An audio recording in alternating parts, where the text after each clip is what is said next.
ఇన్ని రోజులు సమ్మె తర్వాత మేము మా అంగన్వాడీకి వెళ్ళామండి. మా అంగన్వాడీకి వెళ్ళినప్పుడు అసలు ఆ రోజంతా పిల్లలు అందరూ ఎంత బాగా అందరూ వచ్చినారు. మామూలుగా వాళ్ళ టైంకి వాళ్ళు మామూలుగా 9 గంటలకల్లా వాళ్ళ పేరెంట్స్కి అందరికీ ఒకరోజు ముందుగానే చెప్పాము మేము. అమ్మ రేపటి నుండి మేము బడిలో ఉంటాము, మీరు పిల్లలకు జాగ్రత్తగా అందరూ పంపండి అమ్మ అని చెప్పినాము. తల్లులు అందరూ పిలుచుకొని వచ్చి వదిలినారు. కొద్దిమంది రాని పిల్లలకు ఆయాలు వెళ్ళి పిలుచుకొని వచ్చుకున్నారండి.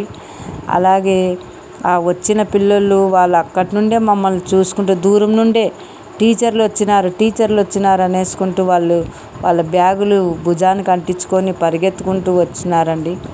ఎంత చక్కగా వాళ్ళు వచ్చి మమ్మల్ని దగ్గరికి వచ్చి మాతో ఎంత ముద్దులకే మాటలతో చాలా చక్కగా వారి యొక్క చిన్ని బుర్రల్లో ఉన్న కొన్ని ప్రశ్నలు ఎంత బాగా అడిగినారండి. ఎందుకు టీచర్ మీరు ఇన్ని రోజులు ఊరికి పోయింట్రి? మేము ఇంట్లోనే ఉంటిమి, మీరు ఎక్కడికి వెళ్ళినారా అంటే మేము మా ఇంట్లోనే ఉన్నాము, మీరే రాలేదు అని అడుగుతున్నారు వాళ్ళు మమ్మల్ని.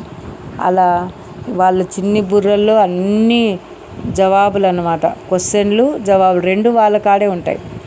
అలాగే వాళ్ళ తల్లి గారు చెప్పినారేమో మేము సమ్మెలోకి పోయినాం అన్నట్లుగా ఎంత బాగా వాళ్ళు అడిగినారండి.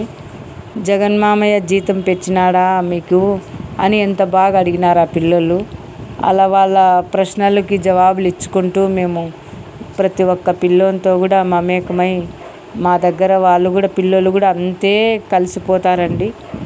ఆ కొద్దిసేపు తల్లులు కూడా ఎన్ని రోజులు టీచర్ మీరు, ఇన్ని రోజులు భలే ఉన్నారు టీచర్ మీరు, బాగా చేసినారు సమ్మె, మీకు ఈ సమ్మెలో సాధించుకున్నారా, మీరు అడిగినవన్నీ ఇచ్చినారా అని అడిగినారు. వాళ్ళకు కూడా తల్లులకు కూడా జవాబు చెప్పుకుంటూ అంతా ఆ రోజంతా చాలా బాగా గడిచిందండి.